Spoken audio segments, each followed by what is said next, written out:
right, welcome to another episode of Piecing It Together, the podcast where we take a look at a new movie and try to figure out what movies might have inspired it. And today on the show, it is one of our monthly trailer roundups. We will be talking to Jason Harris from Awesome Movie Year to talk about a bunch of trailers for movies that are coming out in July of 2026. We've got a lot of movies to look forward to here, and so we're going to get into that in a moment. Before we get to it, I do want to remind you, as always, to make sure you are subscribed to Piecing It Together wherever you listen to podcasts. You can follow us on social media at PiecingPod. Also, check out PiecingPod.com, where you could currently enter to win tickets for our next live show on the Odyssey. We'll talk about that during the episode. And find out about everything else we got going on over there at PiecingPod.com. You could also sign up for our Substack while you're at it. And let's see, what else we got going on? Well, normally I would read listener puzzle pieces, but I got to tell you guys, I'm always so excited when everybody writes in with your listener puzzle pieces, but I kind of messed up this month. I am sorry. We're doing this at the time of this recording. It'll actually have already happened by the time this episode comes out, but we're doing this big Madonna party over at Wax Trax Records to celebrate her new album. And I've been very busy. On top of that, I made this huge buy of new vinyl and DVDs and CDs over at Wax Trax. So I've been going through that. It's just been a crazy week. And I got listener puzzle pieces from a few people, and I forgot to write them down, and now I'm having trouble finding them. I wrote them down somewhere, but I can't find them. I don't know what the hell is going on with me. Oh, and now Bufo is barking. Anyway, what I'm trying to say here is I'm all over the place, and I lost the listener puzzle pieces, but please do send them in for next month for whatever we end up covering in July. I love reading listener puzzle pieces on the episode. We will do it again next month, but for now, let's talk about some July trailers. Jason Harris, it's the middle of summer, and it's time for another month of trailers. How's it going? Oh, Dave, July, always known as such a great movie month. I'm so excited. I get a little tiny tinge of sarcasm in that. What if this is just the way I talk, Dave? Oh, okay, that's exciting. I've never had a guest like you before. You're so handsome, David.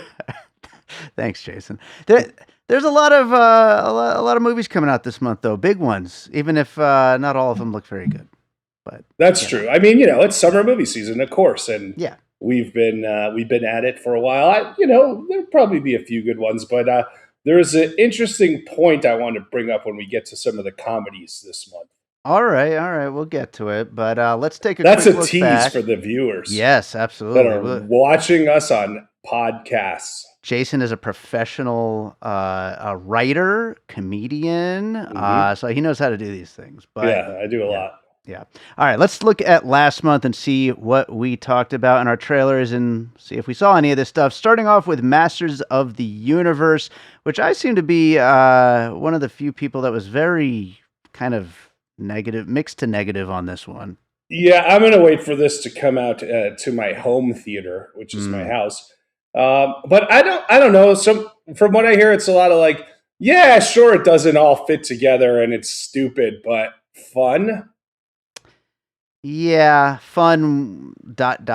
Maybe ? That's where I land on it, but I don't know. It's just very dumb. But I don't know. People seem to really like it, even though it didn't do too well. But I do recall you telling me there are 3 post-credit scenes, and it's like, dude, calm down. Act like you've had sex before. What are we doing? Yeah. Next up is Scary Movie 6, which I did not see. I wanted to. The reviews were horrible. That's not going to scare me away, but I just haven't gotten to it yet. Yeah. It made a lot of money. Probably the top grossing comedy of the year so far. Yeah. And, yeah. And, as you know, the director is attached to one of my projects. So now that he made all this money, I can never hear from him again. There you go. All right. Next up is Power Ballad, which I did not see, but I think we've talked about this before. I'm like behind on a bunch of John Carney movies. One day I got to just marathon the ones that I've missed. I can't wait. I'll make some cocoa. I'll come over and do it with you. I love John Carney. I will see this. It just hasn't, really happened yet. And when I say it hasn't really happened yet, I mean it hasn't happened at all. There you go. Office Romance is one that I was not planning on watching, and I probably never will. Right. I think it was probably number one on the Netflix charts, and nobody liked it or remembered it. And they say it looks terrible. Yeah. All right. The Furious I saw and recorded a Piecing It Together episode on, although it's not out yet. It's a lot of fun. A little light on story. I think you saw it too, right? I did. You and I did the episode on Kill a few years ago, Mm-hmm. and I this needed some of that, right? Because like there's just no break. It's unrelenting, and we love all that crazy action. But I saw it with a friend who was like, "What if there were two less fights and two more scenes about story or something?" And I think that really would have helped it, so we could have gotten to know these characters a little more. Sometimes you need those breathers so you're ready for the next fight. I think that's fair, but that big guy was pretty damn awesome. That guy is a hunk. He's awesome. I love him so much. Toy Story 5. Do you like him more or the South African from The Beekeeper? Well, that guy's you can't beat that dude. You can't, sure. yeah. Toy Story 5 is up next. I did not record an episode on. It's good. It's probably the least good Toy Story movie, but it's still a good time. I think I might go tomorrow. We were working on a sketch idea, MAGA Randy Newman, for this week. So we were just singing Randy Newman stuff, like libtards got no reason to live. So Oh God, it's not that great. that's a terrible idea, but I'm sure I'd be laughing the whole time anyway. Yeah. The Death of Robin Hood you saw, right? I didn't get to see it yet. Dave, my most disappointing film of the first half of the year. Damn. I like Zarnecki, the director, loved Pig, thought he did good with A Quiet Place day one. The first 20 minutes of this thing are amazing. It's all like something that we would be into, where Robin Hood's like, having to watch his back because everyone's trying to kill him, and it's all obviously medieval. So he's doing all these crazy medieval kills. And then he goes to like an island, and then he just thinks for the next hour and 40 minutes. It's like, what you said, you didn't, this was not the expectation you set for me. And you had me all riled up, and now we're here. Bummer. Absolute bummer. I don't know what else to say. Yeah. I mean, we talked about how it looked like Logan, right? Yeah. Imagine what I just described to you as Logan, that the first 20 minutes is him fighting off everybody. And then the next hour and 40 is just him ruminating on stuff. Yeah, that sounds like not a very good time at the movies in June. So, yeah, I don't know about that.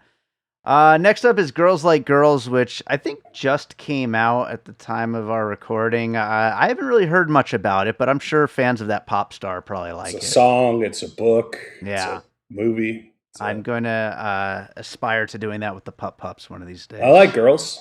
Yeah, that too. Oh, what are you to make a Pup Pups movie? Yeah. Would you direct it? Maybe. Interesting. You have so many director friends in the popcorn and puzzle pieces, and they would all fight over which one could say no the fastest. If anyone wants to do it for free, I'll give up creative control. Wow. Voicemails for Isabel is up next. Did it come out? I don't know. It's a Netflix movie. I don't think it came out, did it? Yeah. Maybe not. Maybe it got delayed or something. I certainly haven't heard anything about it. Jason, you are fired if you haven't watched this next one yet. Yeah, I'm going to be fired right now. So. You haven't seen Finnegan's Foursome yet? I tried to. It's not my fault. I'm trying to do the Field of Burns. Let me put it this way. Did you get a screener of this, Dave? I did not get it. Oh, actually, I think I did actually get a request for a screener, but I didn't request it because I knew I wouldn't have time to watch it. You should have requested it and sent it to me. Well, I know that your awesome movie, your co-host, Josh Bell, watched the screener. Well, I'm not going to say if it was him or someone else, but, a lot of these screeners, you get like 10 views, right? One battle after another, 10 views, right? Finnegan's Foursome, 2 views. So if you had to pee in the middle or like leave to go get dinner and then shut your TV and come back, whatever, like not pee, but you know what I mean? So like, why are we protecting this so much?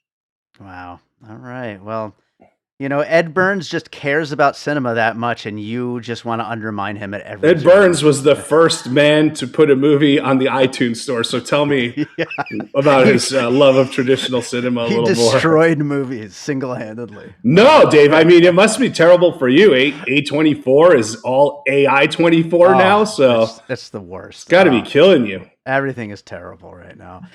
Jackass Best and Last. I think you just got back from the theater, didn't you? Yeah, I saw it opening day as always, and they're all great. I think Mm-hmm. this one is still great, but focuses so much on shit and balls that it's like it takes away from the cleverness of what they are capable of, right? Okay. And like maybe part of it is that they're all so old now that they can't do more of the stunts, but like to me the best stunts are the creative ones that they get hurt on, but like how many different ways can we put our hands in other cast members' assholes is not really a thought process for me. So it was still great, not as good as some of the other ones.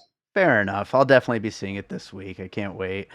Little Brother is up next, which my dad watched at Wax Tracks today and was cracking up the entire time. So Shows what I know. there you go. But then again, if I have the same taste as Rich, do I really want that life? Yeah, so I think it looks pretty funny. I might get to it. So we did do a live show on Disclosure Day, which I liked. I know it's been kind of polarizing whether or not this is like really bad or really great, when really it's kind of in the middle. But I liked it. When will it be reclaimed, Dave? What year? Yeah, I know, right? It's gonna happen. Last up, there were two movies I was maybe going to do live shows for, but it didn't work out. The Invite or Supergirl, both out this weekend, so I haven't seen either of them yet. Supergirl getting absolutely trashed, other than the star, who everybody agrees is pretty great. The Invite, I heard, is great though. Yeah, people really like that. Olivia Wilde's having a summer, so we'll see what happens. Absolutely. All right, time to get to July.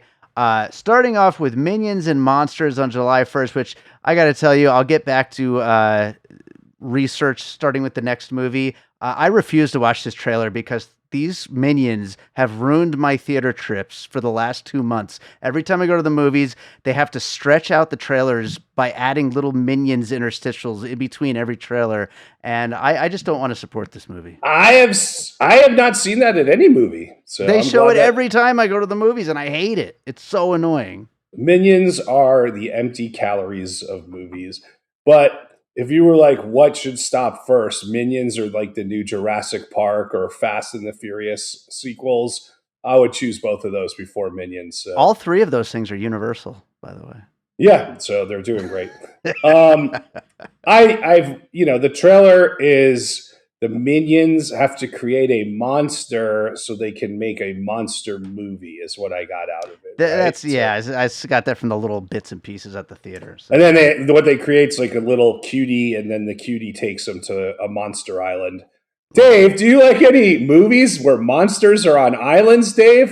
Have you ever been a fan of one? What, you're going to use King Kong as a puzzle piece here? That's right, King Kong. I don't like it.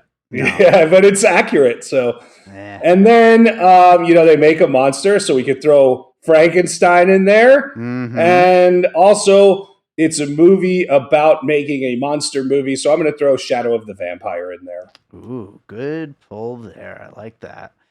All right, let's move away from the Minions. Let's go to Enola Holmes. You're not going to pick any? Even I told you I didn't watch the trailer. I mean, so you will use any excuse to not do the proper preparation of your own podcast. I did it for all the rest of them except for this one. So I'm doing good this month, Jason. I know you yelled at me. You're doing well. Month. Yeah, same thing. Anyway, Enola Holmes 3 will also be out July 1st, but on Netflix. I kind of liked the first one. It was all right. I didn't realize they made a second one, and now we've got a third one where Sherlock is kidnapped on her wedding day, and on Enola's wedding day. Yes, exactly. Yeah, I like the first one. Watched it with my daughter. I have no recollection if we watched the second one. I don't want to say fascinated, but I am just so confused by Millie Bobby Brown's career at this point in time. She's weird. A huge Netflix star, but can't do a regular movie. It's what but hey, I guess this is a franchise. The opening shots look like oh, we put Enola Holmes in the Old West. Like, let's Back to the Future 3 it, right? Yeah, all right. And then it's a destination wedding. So that's Ticket to Paradise. There's all this talk of like, I'm Enola Holmes, but if I get married, who am I at all? Right? So it's like this whole take on gender roles and everything. So I put Mr. Mom and our obligatory Taken for the month. Yeah, there you go. That all works really well. I put Shotgun Wedding, the J-Lo movie where her wedding gets interrupted by terrorists. Oh, yeah, that sounds shitty. Yeah. And then I put Star Wars The Force Awakens because the main guy, Luke Skywalker, has gone missing and everyone has to find him. And here, Sherlock is missing. So she's got to find him. So, yeah. Yeah. But, yeah, that's, I don't know. Yeah. Will you watch this movie, Jason? I prefer not to, unless everyone's like, oh my God, they really did it with Enola Holmes 3. Hey, it's possible. Anything's possible. Will you watch Angel Studios telling the story of young George Washington, though? Angel Studios, did they do the Benjamin Franklin one that we talked about as well? I think so. They are really, really not doing things that I care about one way or the other. Well, you want to know who disagrees with you? I wrote this down from the YouTube trailer. Marianne43361 said, "This is what Hollywood should be doing more of." I mean, there's nothing wrong with having a young Washington movie, and I do credit them because we keep talking about how all these movies are missing their proper release dates, and this is coming out July 3rd, so that's the right move. Perfect. Yeah. As far as a movie, it doesn't look very good, though, does it? It's like they're like, you'll never have a place in the British Army, and he's like, I'll go to the woods and scout and everything where the areas that no one's scouted, which is true. Like I've read a book on George Washington, Dave. What do you think about that? You know what? Wait a minute. What's that one famous book about the history of the United States? A People's History of the United States by Howard Zinn. That's it. I read like about half that. That's good. That? Yeah. I have it at my house. Maybe we'll start a book club. There you go. I read You Never Forget Your First about George Washington. And right. This whole thing is like this campaign was like it's French and Indian War, and he failed miserably, and then he became George Washington afterwards. So I mean, I put the Testament of Anne Lee because we're going to a specific point in time for this historical figure, and he's in the woods and has to deal with nasty things, the Revenant. That's what I got. All right, cool. I put The Patriot. Yep. I put Young Sherlock, to bring it back to Sherlock Holmes, but the young version. And you just talking about him losing and then becoming. How about Rocky? Throw that in there. Yeah, it's definitely Rocky. Good pick. The American story right there. So you got to get back up. Anyway, Moana is up next in theaters July 10th. A live-action remake of Moana. Are you a big fan of the animated version, Jason? The first one I like a lot. The second one we know is just like, hey, here's 7 episodes of a TV show that we're going to make into a movie. The first Moana is great, and all the kids love it. And of course, Disney did what it always does and has to Jimmy fuck us all by making not just a live action remake. This looks terrible. Like the actual really look of it and shitty, right? It looks like AI slop. That was the first pick. That was my first pick. It's like, here's The Rock's head on an AI body. The Rock, come on, man, stop. Just stop. Leave us alone. Stop ruining WrestleMania and stop ruining movies. The Rock, come on. Yeah. I'm going to give you one more chance with the Scorsese thing, but after that, we're not talking anymore, bro. Yeah. I mean, AI slop, pick any of the shitty-ass Disney remakes you want, Lion King, whatever. And then I was like, okay, what's a movie I could think of that involves the South Pacific Seas? I picked Whale Rider. All right. Yeah, fair enough. I also lazily put all the other live-action Disney remakes. But then I put Deadpool just because The Rock is like this cocky asshole superhero guy. So, but he's just what we already saw him do in the animated version. Right. Sure. Absolutely. But I actually have never seen Moana, so it's good. You should watch that one. I would definitely watch that long before I watch this. So absolutely. Next up, I am excited for this. Gail Daughtry and the Celebrity Sex Past. This is David Wayne's first theatrically released movie in well over a decade at this point. It stars Zoe Deutsch. It's about this woman whose husband takes her up on the idea of a celebrity hall pass and has sex with a famous person. So she has to, in turn, go out and have sex with John Hamm. It was originally called I'll Take the Ham. And it doesn't look great, I will admit. But that being said, it's David Wayne. I can't wait. Here's what I would say: if you just saw this trailer blind and there were no I'd credits be at the like, end of that it, looks this awful. looks yeah, exactly. And I feel Yeah, the same way. And Ken Marino co-wrote it, and it's so funny. Not funny, but we used to play with all these ideas back in the day. We had like a celebrity sex tape idea that was out before the sex tape idea. We actually pitched our version to the company that was making sex tape, and they didn't tell us that they were developing one, which is class move on their part. So, love it. um, but anyway, yeah, it doesn't look funny at all, which is a real annoying thing. All right, obviously, another not funny version of this was the Fairley Brothers Hall Pass. Sure. Yeah.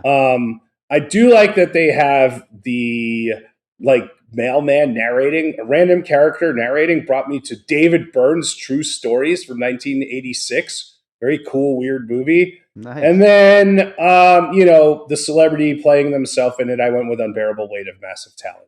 All right, yeah, that works. I went with Jay and Silent Bob Strike Back as my version of the whole inside joke Hollywood comedy thing.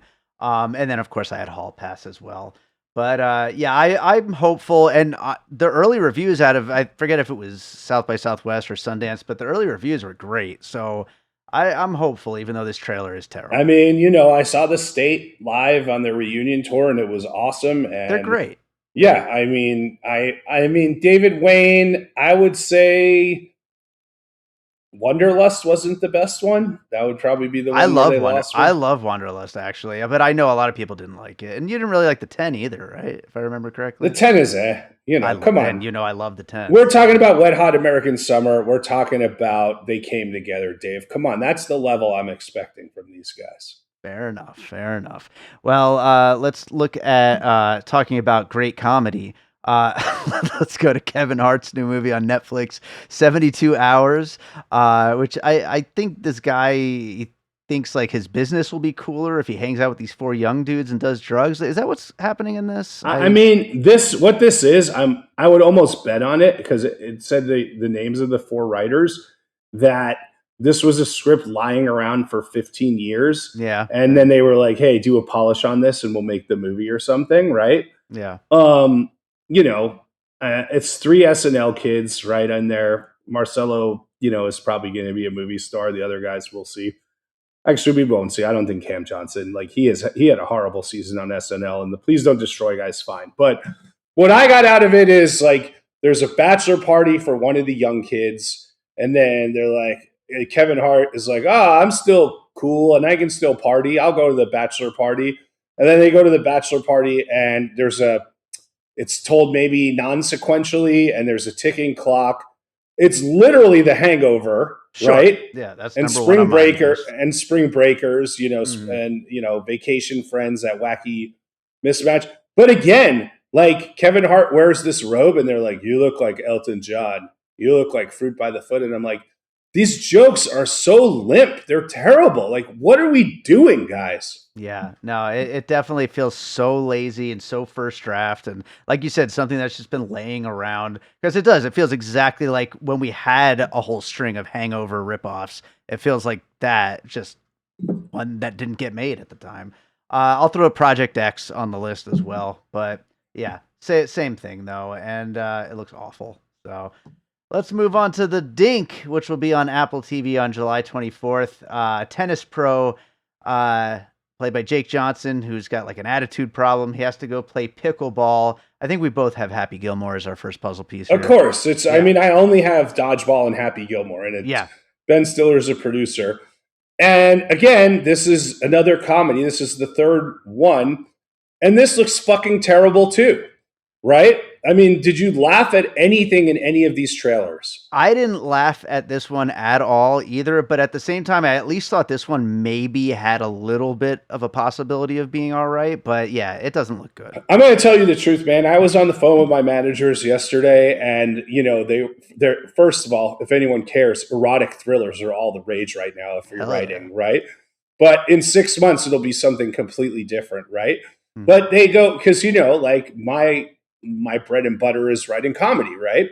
And they're like, the thing is, people don't know what to do with comedy right now, so they're not buying it. And so when I watched these trailers today, I messaged him and was like, "Do you think the reason people don't know what to do is because they're making so many shitty comedies? Like, I recommended a month ago Nirvana, the band, the movie, the TV show, or whatever, and like, which was Yes. great. And did you see it? I finally watched it last night. It's so good. Right. And different. And like, it's got a point of view. It's not trying to copy anything. It's smart. And like, so that's what I wanted to bring up about comedies is like the reason like that I'm dealing with this issue is because everyone's putting out so much bad comedy, and the state of stand-up comedy is the exact same thing right now.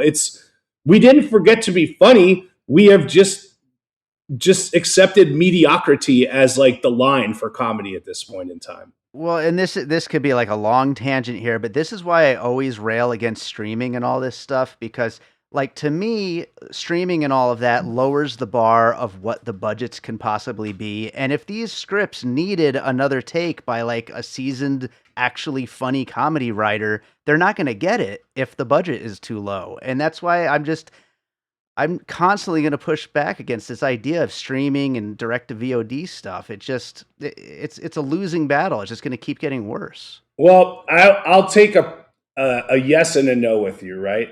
The no is we just both mentioned Nirvana, the band, the movie, the TV show, which is a low Yeah, budget movie, right? Wet sure, Hot sure. American Summer is a low budget comedy.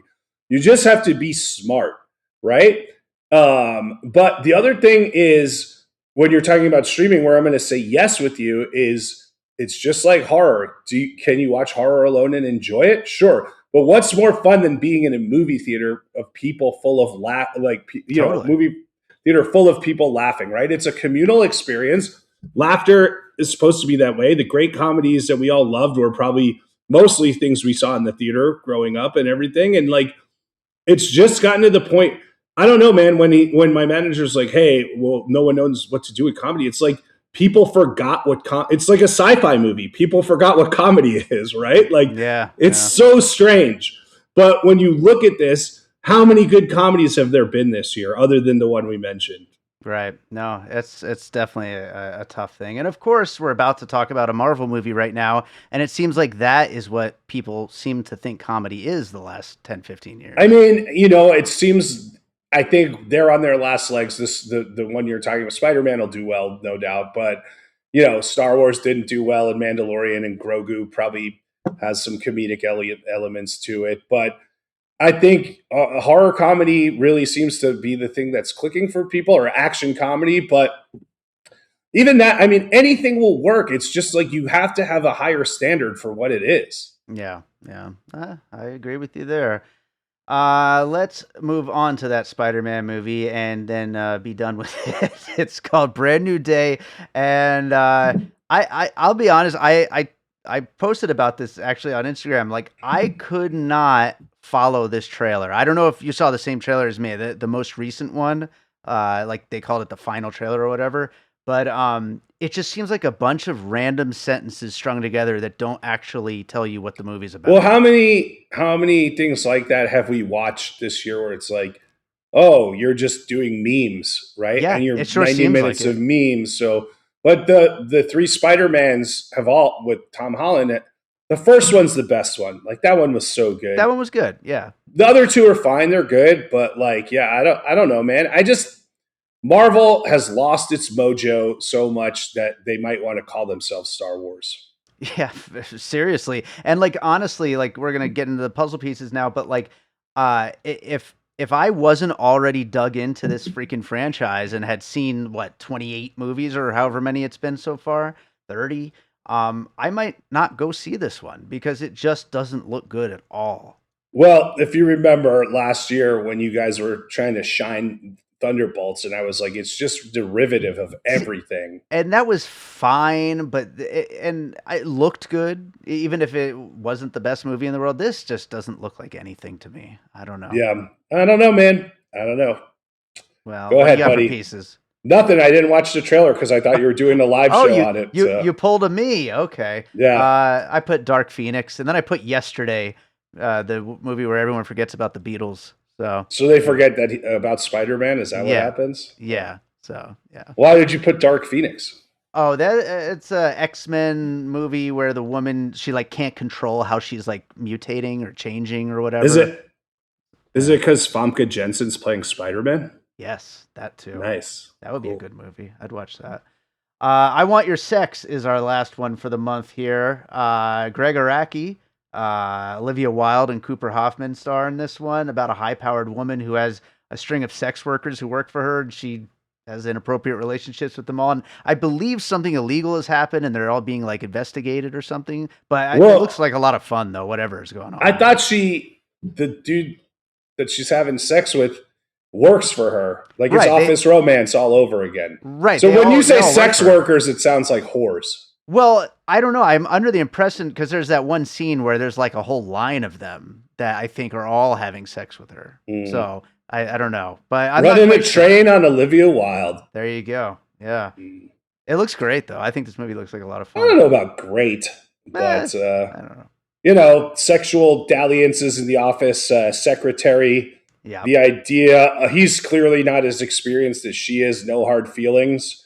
Oh, yeah. And then the idea of a boss, getting upended because she's having, or he's, they're having sex with an employee.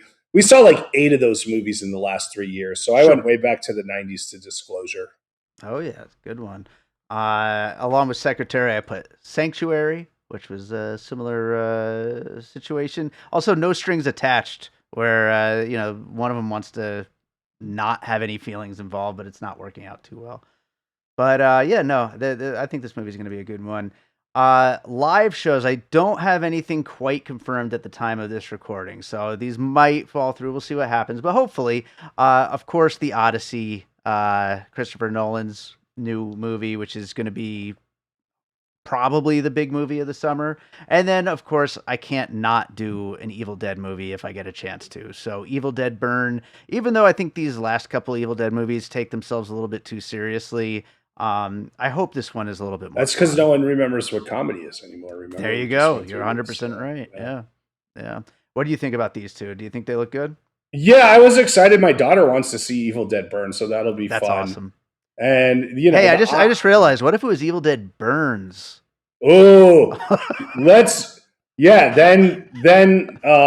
whatever the dark forces they would just call Fitzy or something like that. So that could be good. So, the Odyssey looks okay. It's the event movie of the summer, so we'll see where we go with it. But I want to watch it on 70 millimeter IMAX. I'm not going to lie. Yeah, $50. Got to do it. It's going to be expensive, but it might be worth it. We'll see. Yeah. All right. Anyway, Jason, is there another movie you watched recently you want to recommend? I've been watching so many good old movies lately, Dave, so I'm going to give you a choice. Do you want me to recommend a screwball comedy, a film noir, or a documentary? Let's go with a screwball comedy. Today, we're about to cover Ernst Lubitsch on Awesome Movie Year. So today I watched Trouble in Paradise from 1932. It is 82 minutes, and it is great. It is hilarious. There are constant... Anyone who forgot how to write comedy, go watch this movie, man. There is good character work. Herbert Marshall steals the whole movie, and it's just a really great 1930s screwball comedy. His jokes are so rapid fire, and they hit, and there's constant conflicts and obstacles. Like, it's just good. Maybe I'll try to squeeze it in before our recording next week. You should. It's 82 minutes. There's a nice cut of it on Russian YouTube. There you go. Right on. Jason, tell people where they can find you and Awesome Movie Year and everything else. Well, we just mentioned Awesome Movie Year, so we should talk about that. We're in 1946, and lots of heat that year, lots of big names, lots of big filmmakers. So the nice thing about that is because we're covering so many of them, I'm going and watching so many other things as well. As for me, Dave, I'm running trivia all over the city. Come out, eat Dave's free chips and dip that he never got. And I'm Jason Harris Comedy, J Harris Comedy on all the things. Go for Jason on Letterbox. Duh. Sounds good, Jason. Uh, we'll talk to you again sometime soon. Hey, Dave, was this you or was this AI 24 you? Everything's terrible. What if Charlie Kaufman was like, "I'm going to make an all AI movie"? That would be the last thing for you. I would just focus the rest of my life on Wax Tracks and never watch a movie ever again. So. Do it, Charlie. All right, so I hope you enjoyed that conversation about some of the movies coming out in July. We will see. Hopefully, we'll cover some of these in full episodes coming up. Thank you to Jason Harris for joining me on that one, and thank you to all of you for listening. If you're enjoying the show, make sure you are subscribed. You can do that wherever you're listening right now, or you can go to piecingpod.com and find links to all of the various apps that you can subscribe to us on. Get following and liking and sharing and commenting and all the above things. Really appreciate you being out there and listening. You could also join our Facebook group, Popcorn and Puzzle Pieces, where we continue the conversation about all the movies that we talk about here on the show. It's a really fun community of film lovers who just love to get in there and have some great conversations about movies. None of the usual internet slop awful people out there. We keep them out of the group. I keep it closed. So it grows at a slow pace, but, nice enough that we get a nice conversation going. It's a really fun place. Popcorn and Puzzle Pieces on Facebook. So with that said, let's close this out with a piece of music like I always do. And I totally forgot I was going to, at the beginning, I forgot the listener puzzle pieces. Now I forgot another thing. I forgot that I was going to mention to Jason during the conversation, hey, we left a movie out of the June trailers, the movie that I did music for, Friday and Friday, from director Chris Johnson. It came out in June. It's available on Amazon Prime and on Apple TV for a rental fee. And it's a fun throwback buddy cop movie in the vein of like Bad Boys and Rush Hour, things like that. And I also put out the score for the film as a soundtrack album this past month. And so, as I always do with these episodes, I'm going to close out with a piece of my music. I'm going to play a piece from the score of Friday and Friday, which you should go watch. You should go rent it. It's a fun movie, and you'll get to hear my music throughout the entire film. I scored the whole thing. Let's see. What should I play from this film? You know what? I'm going to go with a track called Friday Chase, which is, as it sounds, a part of a chase scene from within the film. So we'll go with Friday Chase from Friday and Friday, which you should go rent. And you can also go listen to the whole soundtrack on Spotify, Apple Music, all those places. And we will be back with more Piecing It Together real soon.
An All Points West production, produced by David Rosen in Las Vegas.